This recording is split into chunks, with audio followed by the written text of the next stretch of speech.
Simple differential equation के जो है आगे नेक्स्ट पार्ट देखना है, linear differential equation, solution of a linear differential equation. पहले पहचानना होगा कौन सी दी गई इक्वेशन लीनियर डिफरेंशियल इक्वेशन है। अभी हमने दो चीजें पढ़ी हैं, एक पढ़ी है हमने वेरिएबल सेपरेबल मेथड, दूसरा पढ़ा है होमोजेनियस मेथड। होमोजेनियस का रिड्यूसिबल भी होता है, वो टिपिकल है, उसको बाद में आगे पीछे कभी पढ़ सकते हैं। सबसे पहले जो है जो छोटी छोटी चीज या जहाँ पहले हम जल्दी पहुंच सकते हैं वो करेंगे, धीरे धीरे ये टिपिकल की तरफ बढ़ता जाएगा। तो लीनियर डिफरेंशियल इक्वेशन का भी 3 पार्ट यहाँ पढ़ना होगा। तो पहला इजी पार्ट हम लोग पढ़ते हैं, किसे लीनियर डिफरेंशियल इक्वेशन कहेंगे हम लोग। तो लीनियर डिफरेंशियल इक्वेशन LDE जो होगा हमारे पास, इसकी पहचान क्या है। अगर हमारे पास कोई equation dy/dx plus py equal to q के फॉर्मेट में दी गई हो, dy/dx plus py equal to q के फॉर्मेट में दी गई हो, जहां पे p और q के बारे में साफ साफ ये कहा गया हो, p और q जो होंगे या तो ये कांस्टेंट होंगे या तो क्या होंगे, फंक्शन ऑफ x एलोन होंगे। इनमें y नहीं होना चाहिए, p और q में y की वैल्यू नहीं होनी चाहिए। तब दिए गए ऐसे फॉर्मेट को हम लोग लीनियर डिफरेंशियल इक्वेशन कहेंगे। लीनियर डिफरेंशियल इक्वेशन जैसे हम पहचान लेंगे, उसके सोल्यूशन में कुछ नहीं है, बहुत इजी है, बस खाली पहचानना है कि लीनियर डिफरेंशियल इक्वेशन किस वेरिएबल में है, कौन डिपेंडेंट है, कौन इंडिपेंडेंट है। तो dy/dx में y क्या होता है, इंडिपेंडेंट होता है कि डिपेंडेंट होता है, डिपेंडेंट होता है, x इंडिपेंडेंट होता है। तो यहाँ पे उसी फॉर्मेट से हम लोग करेंगे। तो अब पहला स्टेप इसमें होगा, to put the given differential equation in standard form. Solution में है तो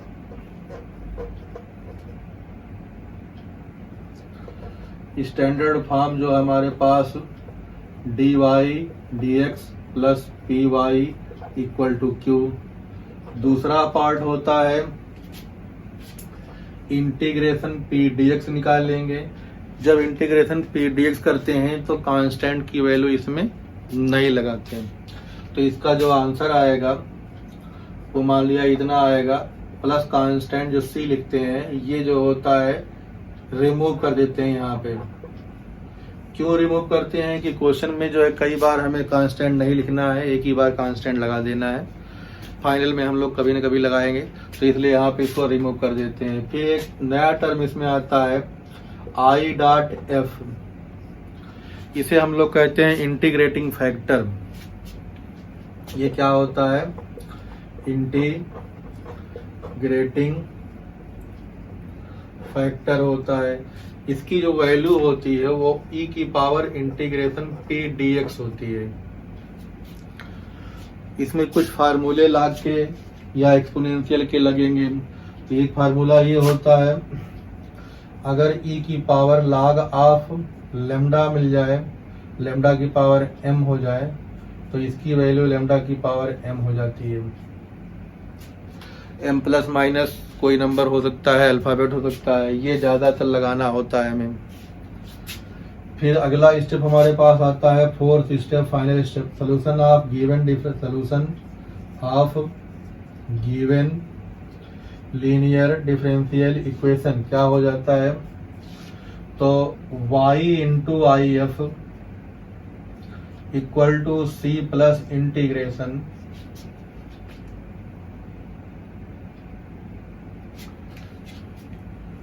q इंटू IF dx।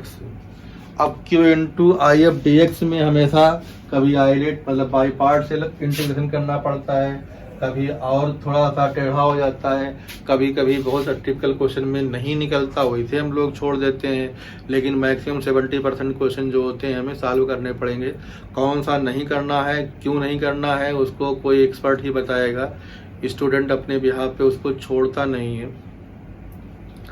तो ये हमारे पास इस तरह से होगा। सी को हम लोग चाहे यहाँ पे लिख दें, चाहे फाइनल में यहाँ लिख दें, कोई प्रॉब्लम नहीं है उसमें। तो इस तरह से हमारे पास 4 स्टेप में जो है लीनियर डिफरेंशियल इक्वेशन का सलूशन निकलेगा। अब IF जो है ढूंढना होता है, PQ ढूंढना होता है, उसके बाद हमारे पास काम शुरू हो जाता है। तो देख लेते हैं आगे।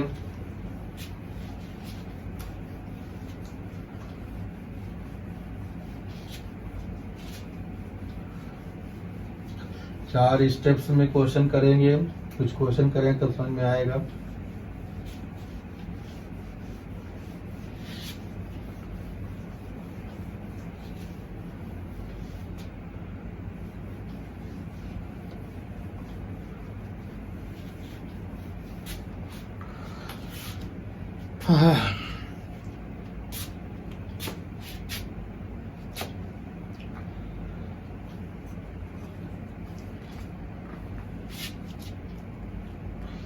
One plus x square dy dx,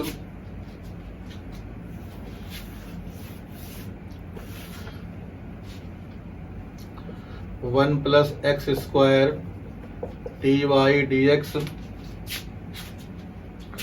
plus 2xy equal to 4x square plus 2xy equal to 4x square. ये दिया गया हमारे पास कोई जो है डिफरेंशियल इक्वेशन दी गई है। अब इसमें सॉल्व करने के लिए दिया रहेगा। अब हमें पहचानना है किन मेथड से हम इसे सॉल्व करना है, कैसे करेंगे। तो सबसे पहले हमारे पास जो है लीनियर बनाने की कोशिश करेंगे, क्योंकि जब हमारे पास 3 टर्म या 3 टर्म जैसा दिखाई पड़े तो जो है लीनियर ही बनता है ज़्यादातर। तो लीनियर की कोशिश करेंगे तो हमारे पास यहाँ से मिल जाएगा dy dx plus 2x upon 1 plus x square y equal to 4x square upon 1 plus x square. हमने थोड़ा सा इसमें जो है चेंजिंग की, 1 प्लस एक्स स्क्वायर से क्या कर दिया, डिवाइड कर दिया। तो सारी चीज हमारे पास जो है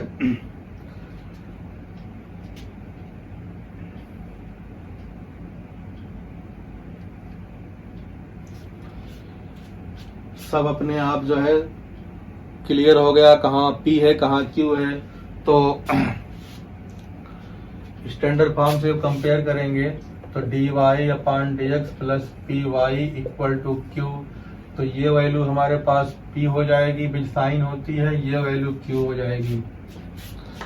अब P dx हमें निकालना है। तो P को इंटीग्रेट हम लोग जब करेंगे, इस इंटीग्रेशन के फार्मूले में प्लस C कांस्टेंट ऐड नहीं करेंगे। तो यहाँ पे हमारे पास 2x upon 1 plus x square और ये dx हो गया। तो नीचे अगर कभी हम 1 प्लस एक्स स्क्वायर को t मान लें, तो जैसे 1 प्लस एक्स स्क्वायर को t मानेंगे तो इसको डिफरेंशिएट करेंगे तो 2x इक्वल टू dt अपान dx हो जाएगा।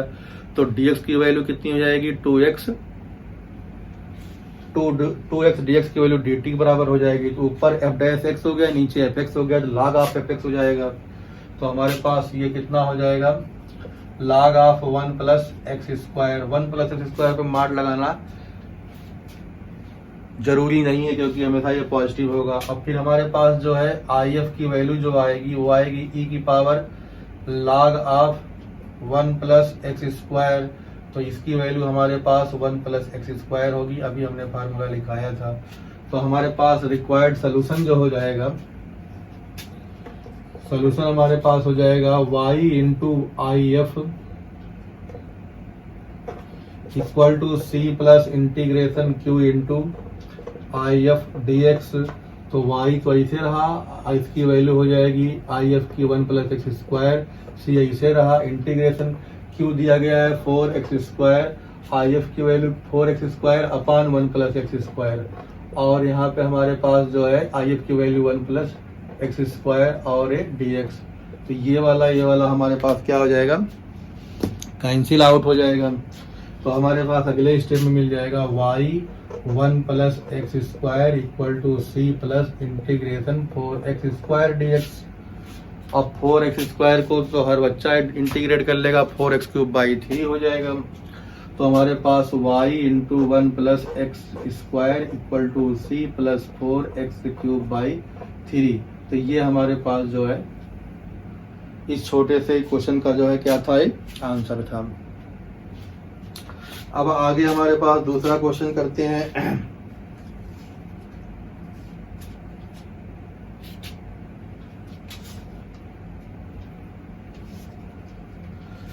x log x, तो x log x dy dx, और साथ में क्या है plus y equal to 2 log x।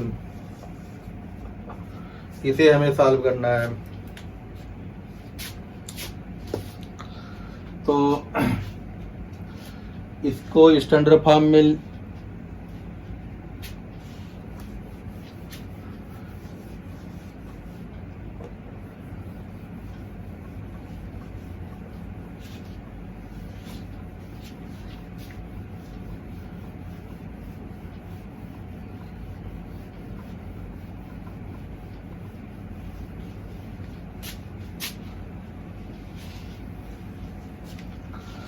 तो स्टैंडर्ड फॉर्म में पहले इसको बना ले, लीनियर डिफरेंशियल इक्वेशन है कि नहीं है।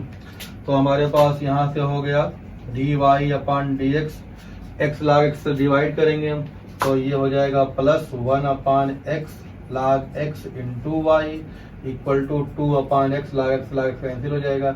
अब इसको जब हम लोग कंपेयर करेंगे तो यहाँ पे आ गया dy/dx plus 1/x log x into y equal to 2/x।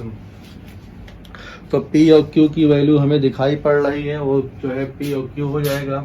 तो ये P हो गया और ये क्या हुआ, Q हो गया, P और Q। तो P को इंटीग्रेट करना होता है तो P dx, तो integrate 1/x log x dx। तो log x को डिफरेंशिएट, log x को t मानेंगे तो 1/x dx dt में चला जाएगा। तो 1/t dt का होता है log t। तो इसका हमारे पास इंटीग्रेशन डायरेक्ट हो जाएगा log ऑफ log x। थोड़ा समझ के स्लो करना है। इस log x को क्या मान लेंगे, t। तो t equal to log x। तो t को जब डिफरेंशिएट करोगे, इस तरह से कुछ करोगे, तो ये dt/dx की वैल्यू कितनी होगी, 1/t। तो dt इक्वल टू हो जाएगा 1/t और dx। तो तुम्हारे पास मिला कितना होगा,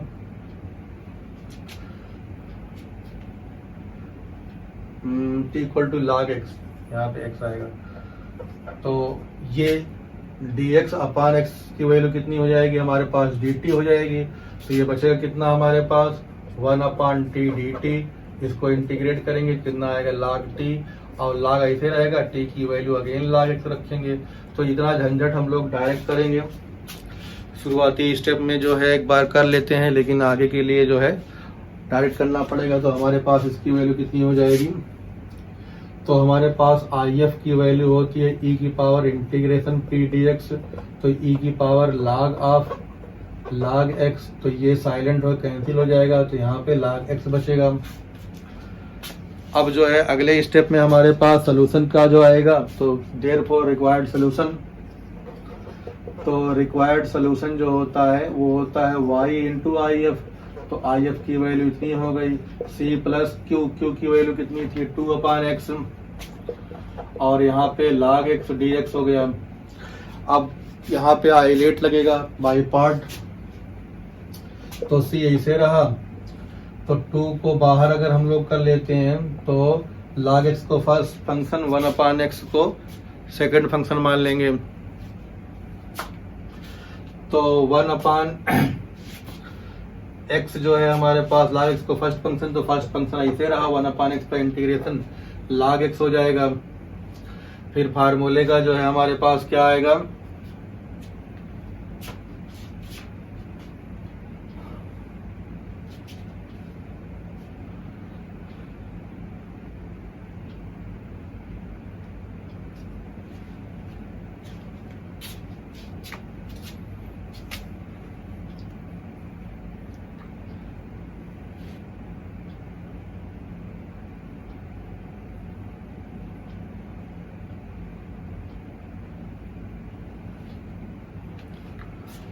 log x अपान x आया है, तो इसको जो है सब्स्टिट्यूशन मेथड से ही करो तो बेटर रहेगा।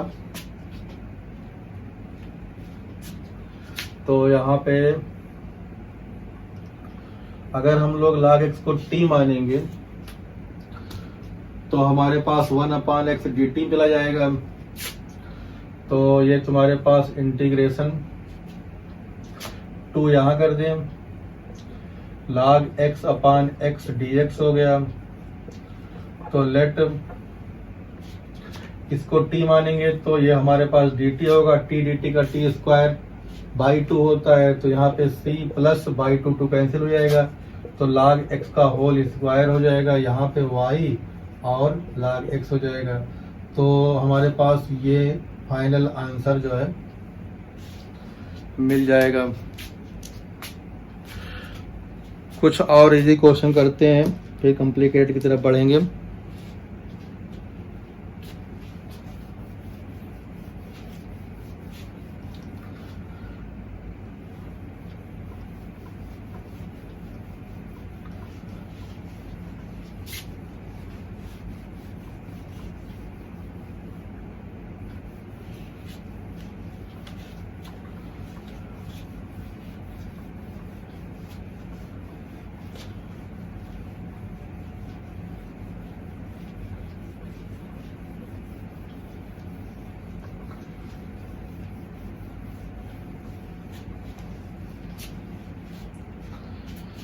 हाँ,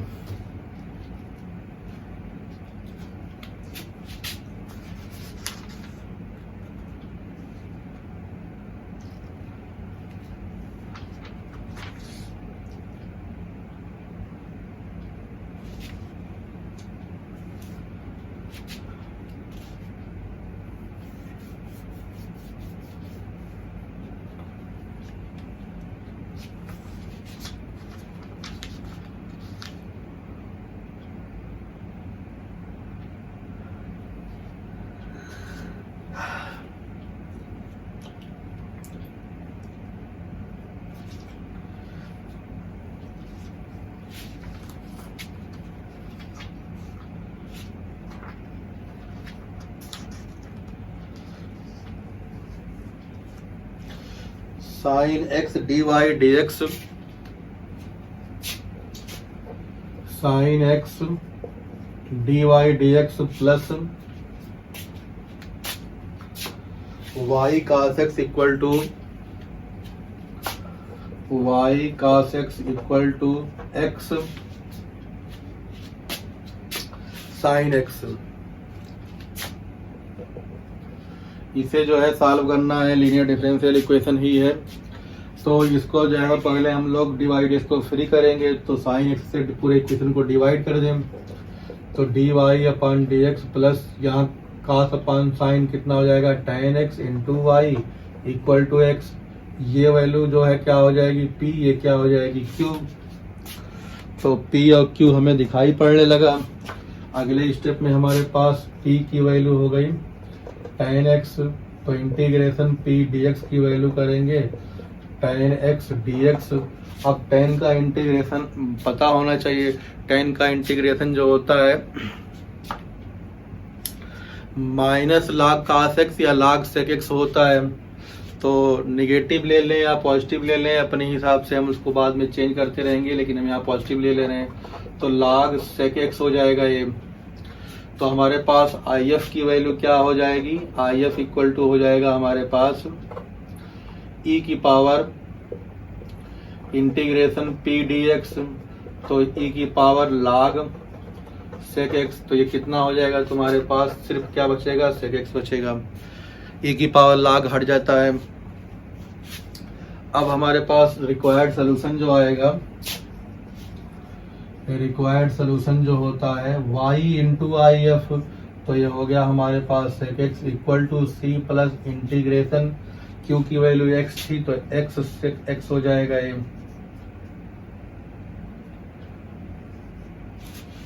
अब x sec x में जो है ट्रिग्नोमेट्री और अलजेब्रिक फंक्शन है, तो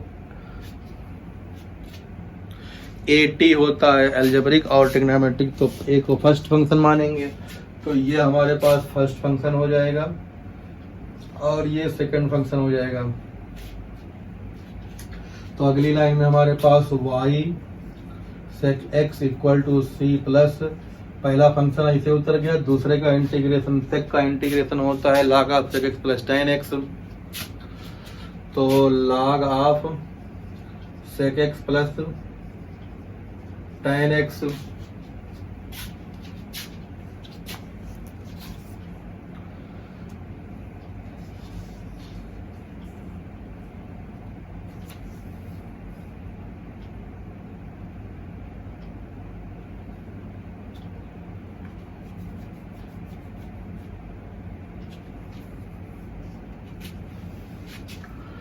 कुछ कहीं गड़बड़ हो रहा है क्या क्वेश्चन में। Sine x divide d x plus y cos x equal to x sine x divide कर दिया तो ये कास अपान साइन काट हो जाएगा यहाँ पे।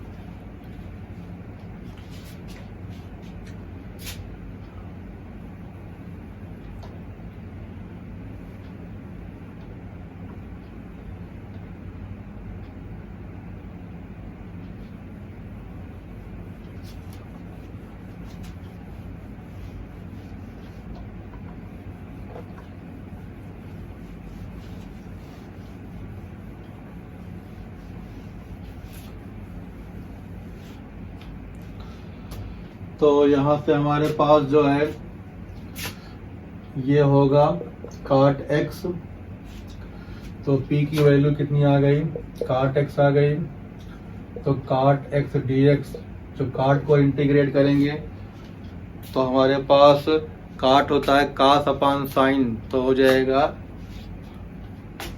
log साइन x हो जाएगा। तो IF की वैल्यू अब की आ जाएगी e की पावर log साइन x, तो ये कैंसिल होकर सिर्फ क्या बचेगा, साइन x बचेगा। अब सोल्यूशन जो है इजी होगा, वहाँ टिपिकल बहुत होने लगा था तभी हम रुक गए थे। तो ये y इंटू IF की वैल्यू कितनी हो गई, साइन x हो गई, equal to c plus integration q की वैल्यू तो x है और यहाँ पे साइन x dx हो जाएगी। फिर भी लगेगा बाई पार्ट्स, लेकिन तब जो है कॉम्प्लिकेटेड था, यहाँ पे अब इजी है।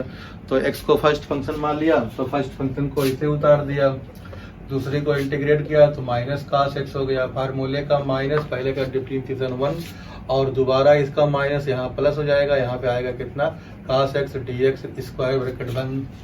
अगले पार y साइन x equal to C plus, तो आगे जो है हमारे पास इसमें होगा, इस माइनस को बाहर ले आएंगे तो माइनस, या फिर इसे लिख दें तो x माइनस कास x, और इसको इंटीग्रेट करेंगे तो साइन x यहाँ होगा, तो ये साइन साथ में कर दें तो साइन x ब्रैकेट में y माइनस 1 हो जाएगा और equal to c minus x cos x, ये आंसर आ जाएगा।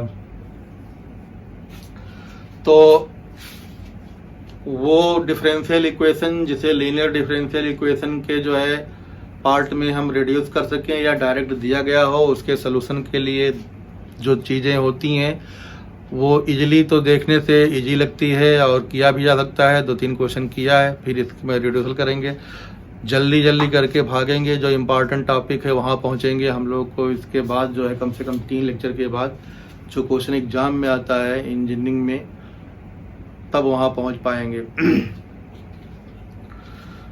अगले टर्म फिर देखते हैं इसमें क्या है।